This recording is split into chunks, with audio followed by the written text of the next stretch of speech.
ഞാൻ നമ്മുടെ തൃശ്ശൂർക്ക് പോയപ്പോൾ ഈ ഒരു വീഡിയോ എടുത്താണ് നമ്മുടെ ആകാശപാത്ര. വേറെ ഒന്നുമില്ല, കുറേ നാളായിട്ട് ഇങ്ങനെ വീഡിയോ എടുത്തുകൊണ്ടിരിക്കുന്നു. അപ്പോൾ എന്തായാലും ആകാശപാത്ര ഒന്നുകൂടി ഒന്ന് എടുക്കാം. ഇപ്പോഴത്തെ സ്ഥിതി ഇങ്ങനെയാണ്. ഇപ്പോഴത്തെ സ്ഥിതി എന്ന് പറയുമ്പോൾ എല്ലാ ആൾക്കാരും ഉപയോഗിക്കുന്നുണ്ട്. പണ്ട് അധികം ആൾക്കാരൊന്നും കയറാൻ താല്പര്യപ്പെടുന്നില്ല. ഇപ്പോൾ കുറേ ആൾക്കാരൊക്കെ കയറുന്നുണ്ട്. അപ്പോൾ എല്ലാവർക്കും പരിചിതമായ ഒരു സ്ഥലം മാറിക്കഴിഞ്ഞിട്ടുണ്ട്. ഇപ്പോൾ കുറേ സ്കൂൾ കുട്ടികളും എല്ലാവരും അതിൻ്റെ ഉള്ളിൽ കൂടെ കയറി ഇറങ്ങി നടക്കുന്നുണ്ട്. പ്രധാനമായിട്ട് ഇത് ഉണ്ടാക്കിയിരിക്കുന്നത് നമ്മൾ തൃശ്ശൂർ റൗണ്ടിൽ നിന്ന് ശക്തിസ്റ്റാൻഡിലേക്ക് പോകുമ്പോൾ അവിടുത്തെ ഈ റോഡ് ഇങ്ങനെ മുറിഞ്ഞ് കിടക്കുന്ന ഒരു സംഭവങ്ങളുണ്ട്. അപ്പോൾ അത് ഒഴിവാക്കാൻ വേണ്ടിയിട്ട് അവിടെ തൃശ്ശൂർ ശക്തൻ മാർക്കറ്റും തൊട്ടടുത്ത് തന്നെയാണ് സ്ഥിതി ചെയ്യുന്നത്. അപ്പോൾ ആ മാർക്കറ്റിൽ പോയി വരുന്ന ആളുകൾക്കും എല്ലാവർക്കും റോഡ് മുറിഞ്ഞ് കിടക്കാതെ സ്റ്റാൻഡിലേക്കും അവിടെ നിന്ന് പുറത്തേക്ക് പോകാനുള്ളൊരു സംവിധാനമായിട്ടാണ് ഈ ഒരു പാത നിർമ്മിച്ചിരിക്കുന്നത് എന്നാണ് എനിക്ക് തോന്നുന്നത്. അത് തുടക്കകാലത്ത് അങ്ങനെയൊക്കെ പറഞ്ഞിട്ടുണ്ടായിരുന്നു. ഇനിയിപ്പോൾ അവസാനമായിട്ട് അതിൻ്റെ ആശയം എന്താണെന്നുള്ളത് എനിക്ക് മനസ്സിലായിട്ടില്ല. ഇതിൻ്റെ പണി നടക്കാൻ വേണ്ടിയിട്ട് കുറേ കാലം മുമ്പേ തന്നെ പണി തുടങ്ങിയതാണ്. ഏകദേശം കൊറോണയൊക്കെ മുന്നേ തോന്നുന്നു ഇതിൻ്റെ പണി തുടങ്ങിയത്. ഞാനിവിടെ സ്വിഗ്ഗിയിൽ ഡെലിവറി പോയിട്ട് പോണ സമയത്ത് തന്നെ ഇതിൻ്റെ പണി നടന്നുകൊണ്ടിരിക്കുന്നുണ്ടായിരുന്നു.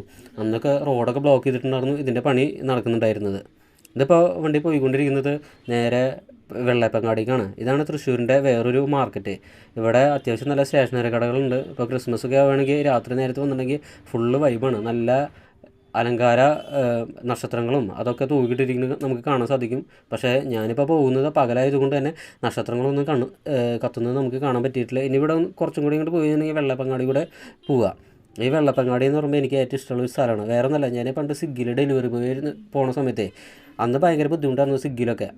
അപ്പോൾ അവിടുത്തെ ഒരു അമ്മച്ചി, ഞാൻ ജസ്റ്റ് എനിക്ക് നല്ല വിശപ്പുണ്ടായിരുന്നപ്പോൾ ഞാൻ പൈസയാണ് എൻ്റെ കയ്യിലില്ല. അപ്പോൾ ആകെ 5 രൂപയ്ക്ക് ഒരു വെള്ളപ്പം കിട്ടും. അപ്പോൾ ഞാനൊരു അമ്മച്ചിയുടെ അടുത്ത് പറഞ്ഞു, അമ്മച്ചി 2 വെള്ളപ്പം തരുമോ, എൻ്റെ കയ്യിൽ ആകെ 10 രൂപയുള്ളൂ പറഞ്ഞു.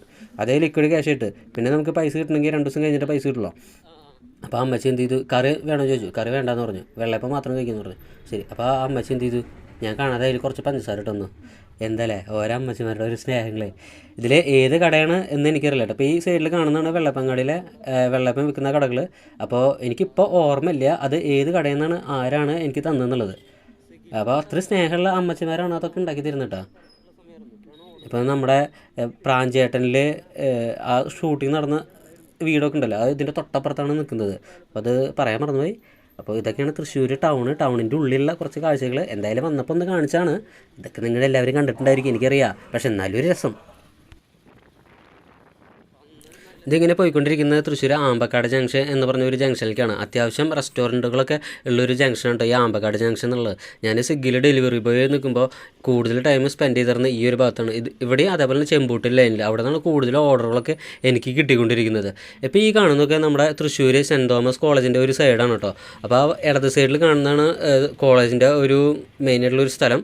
എനിക്ക് അവിടെ എന്തൊക്കെയാണ് നടക്കുന്നത് എനിക്ക് കൃത്യമായിട്ട് അറിയില്ല. ഞാൻ 1-2 പ്രാവശ്യം അങ്ങനെ പരീക്ഷ എഴുതാൻ പോയിട്ട് ഉണ്ട് എന്ന് മാത്രമേ ഉള്ളൂ. വലിയ കാര്യമായിട്ട് അറിയില്ല. ഇത് ഈ സൈഡിൽ കൂടെ പോകുന്ന നമ്മുടെ CSB ബാങ്കിൽ അതിൻ്റെ ഒരു ആസ്ഥാനമാണ് അതിൻ്റെ വലതുവശത്തൊക്കെ കാണുന്നത് എന്ന് ഞാൻ പറഞ്ഞ് കേട്ടിട്ടുണ്ട്. ആസ്ഥാനം തന്നെയാണ്.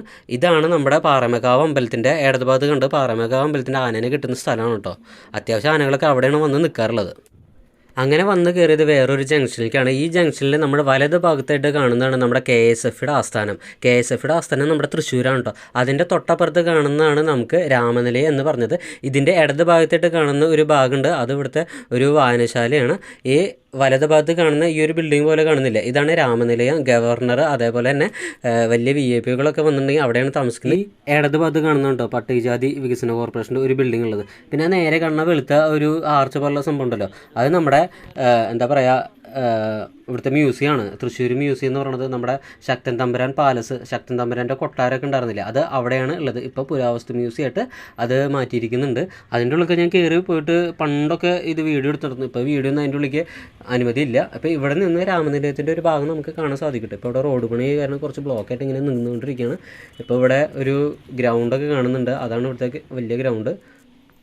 കേരളത്തിൻ്റെ സാംസ്കാരിക തലസ്ഥാനം എന്ന് പറയുന്നത് നമ്മുടെ തൃശ്ശൂർ ജില്ലയാണ്. ഇവിടെയാണ് കേരള സംഗീത നാടക അക്കാദമി സ്ഥിതി ചെയ്യുന്നത്. അതേപോലെ തന്നെ പല സാംസ്കാരിക ആസ്ഥാനങ്ങൾ സ്ഥിതി ചെയ്യുന്നത് നമ്മുടെ തൃശ്ശൂരാണ് ഉള്ളത്. ഇവിടെ നല്ല അടിപൊളിയായിട്ടുള്ള ഒരു ചുമരുകളൊക്കെ അവർക്ക് വേണ്ടി ഉണ്ടാക്കി വെച്ചിട്ടുണ്ട്. അതേപോലെ തന്നെ നമ്മുടെ തൃശ്ശൂർ ബാലഭവനിൽ ഒരു പ്രത്യേക ഒരു സാധനമുണ്ട്. അതെന്താണെന്ന് വെച്ചിട്ടുണ്ടെങ്കിൽ നമ്മുടെ 1972 ഇന്ത്യ പാകിസ്ഥാൻ വാറിൽ പങ്കെടുത്തിട്ടുള്ള ഒരു യുദ്ധവിമാനം ആ ജവഹർ ബാലഭവൻ്റെ മുന്നിൽ കൊടുന്ന് വെച്ചിട്ടുണ്ട് കേട്ടോ. ഞാനിതിൽ വ്ളോഗായിട്ട് പണ്ടൊരിക്കൽ ഇട്ടിട്ടുണ്ടായിരുന്നു. അധികം ആൾക്കാരൊന്നും കണ്ടിട്ടില്ല. എങ്കിലും കാണാൻ ആഗ്രഹിക്കുന്നവർ ഈ ഒരു എന്താ പറയുക കുറച്ച് ക്രേസുള്ള ആൾക്കാർക്ക് ഉണ്ടെങ്കിൽ പോയി കാണാവുന്നതാണ്. നല്ല അടിപൊളി സംഭവമാണ്. എഞ്ചിനൊക്കെ ഊരി മാറ്റി വെച്ചിട്ട് വെറും ബോഡി മാത്രമേ പക്ഷേ അത് കാണുമ്പോൾ തന്നെ നമുക്ക് ആ ഒരു 1972 യുദ്ധത്തിൻ്റെ ഒരു ഫീല് നമുക്ക് കിട്ടും. ആ ഒരു വിമാനം കാണുമ്പോൾ തന്നെ.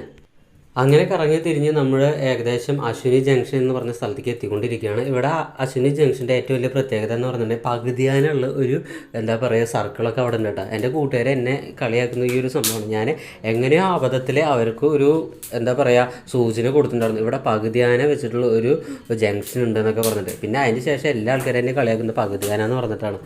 നിങ്ങൾ കണ്ട തൃശ്ശൂർക്കാർക്ക് ആനകളെ ഒഴിവാക്കാൻ പറ്റാത്ത സംഭവമാണ്. അപ്പോൾ ഒരു ജംഗ്ഷൻ്റെ നടുക്ക് തന്നെ ഒരു ആനയുടെ പകുതിയുള്ള ഒരു രൂപം അവിടെ എടുത്ത് വെച്ചിരിക്കുകയാണ്. ഇപ്പോൾ നമ്മുടെ ഇടത് ഭാഗത്തായിട്ട് ഒരു പിസ്സ ഹട്ടൊക്കെ കണ്ടിട്ടില്ലേ. ഇപ്പോൾ ഈ ഒരു സ്ഥലത്ത് ഞാൻ ഒരുപാട് കാലം മുമ്പ് സ്വിഗ്ഗിയിൽ വർക്ക് ചെയ്യുന്ന സമയത്ത് ഓർഡറിന് വേണ്ടി വെയിറ്റ് ചെയ്ത വേറൊരു സ്ഥലം കൂടിയായിരുന്നു കേട്ടോ. എനിക്കിവിടെ ഈ ഇതിങ്ങനെ പോകുമ്പോൾ അതൊക്കെ ഇങ്ങനെ പെട്ടെന്ന് ഓർമ്മ വരികയാണ്.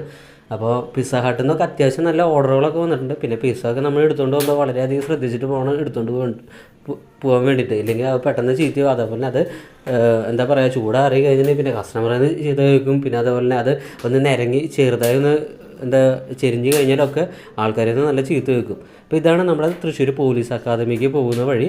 ഇത് ഏകദേശം വിയ്യൂർ എത്താറായിട്ടുണ്ട്. ഇത് അതിൻ്റെ തൊട്ടപ്പുറത്തുള്ള ഒരു KSEB ആണ്. ഇത് നമ്മളങ്ങോട്ട് എത്തുന്നത് നമ്മുടെ വിയ്യൂർ സെൻട്രൽ ജയിലിൻ്റെ മുന്നിലേക്കാണ്. ഇതാണ് വിയ്യൂർ സെൻട്രൽ ജയിലിൻ്റെ കവാടം എന്ന് പറഞ്ഞത്. കൃത്യമായിട്ട് അതിൻ്റെ മുന്നിൽ ബസ് എത്തി. അത് കാരണം അതിൻ്റെ ആ ഒരു ആർച്ച് നമുക്ക് കിട്ടിയിട്ടുണ്ടായിരുന്നില്ല.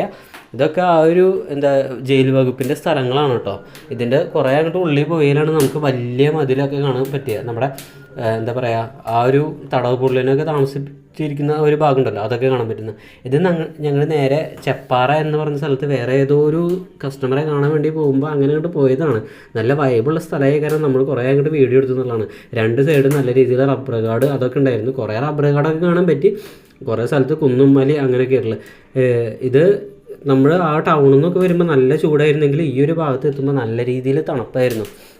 ശരിക്കും പറഞ്ഞിട്ടുണ്ടെങ്കിൽ ഈ ഒരു ഭാഗത്തൊക്കെ വീട് വെച്ച് താമസിക്കുക എന്ന് പറഞ്ഞിട്ടുള്ളൂ നല്ല സുഖമുള്ളൊരു സംഭവമുണ്ട്. കാരണം എന്ന് വെച്ചാൽ ഇവിടെ നിന്ന് നമ്മുടെ തൃശ്ശൂർ മെഡിക്കൽ കോളേജിലേക്ക് ഏകദേശം 8 കിലോമീറ്റർ ദൂരമുള്ളൂ.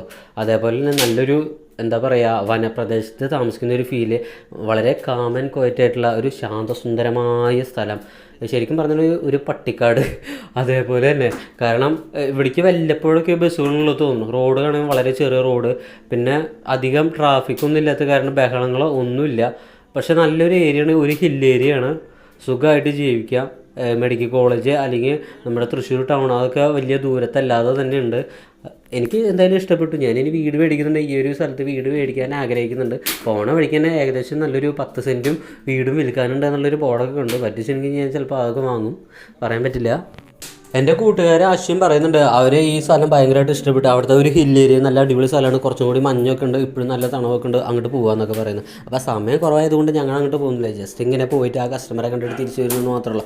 അപ്പോൾ എന്തായാലും നല്ല ഒരു അടിപൊളി സ്ഥലമാണ്. അപ്പോൾ നിങ്ങൾക്ക് ഇഷ്ടപ്പെടുന്നുണ്ടെങ്കിൽ നിങ്ങൾ ഇങ്ങോട്ട് വരിക. ഇവിടെ തന്നെ ചെപ്പാറ എന്ന് പറഞ്ഞിട്ടുള്ള ഒരു അതിമനോഹരമായ സ്ഥലമുണ്ട്. ഏകദേശം ഒരു 3-4 കിലോമീറ്റർ തോന്നും, അല്ല അതിനേക്കാളും കൂടുതലുണ്ടായിരിക്കും. മുഴുവൻ കല്ലാന്നേ, ഫുള്ള് കല്ല്. ചെപ്പാറ ഫുള്ള് വലിയൊരു കുന്ന് മുഴുവൻ ഒരൊറ്റ പാറയായിട്ട് അങ്ങനെ നിൽക്കുന്നു. ഒറ്റ പാറയാണോ 2-3 പാറയാണെന്ന് അറിയില്ല, എന്തായാലും ഫുള്ള് പാറകളാണ്.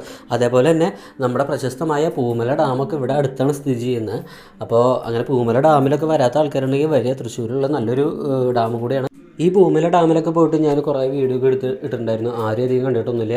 അപ്പോൾ എന്തായാലും ഇനി ഞാൻ പൂമല ഡാമിൽ പോയാലും നിങ്ങളാരും കാണാനൊന്നും പോകുന്നില്ല, എനിക്ക് നന്നിട്ട് അറിയാം. അതുകൊണ്ട് തന്നെ ഞാൻ പൂമല ഡാമിലേക്കൊന്നും പോകാൻ നിന്നില്ല. വീഡിയോ ഇവിടെ വെച്ച് അവസാനിപ്പിക്കുന്നു.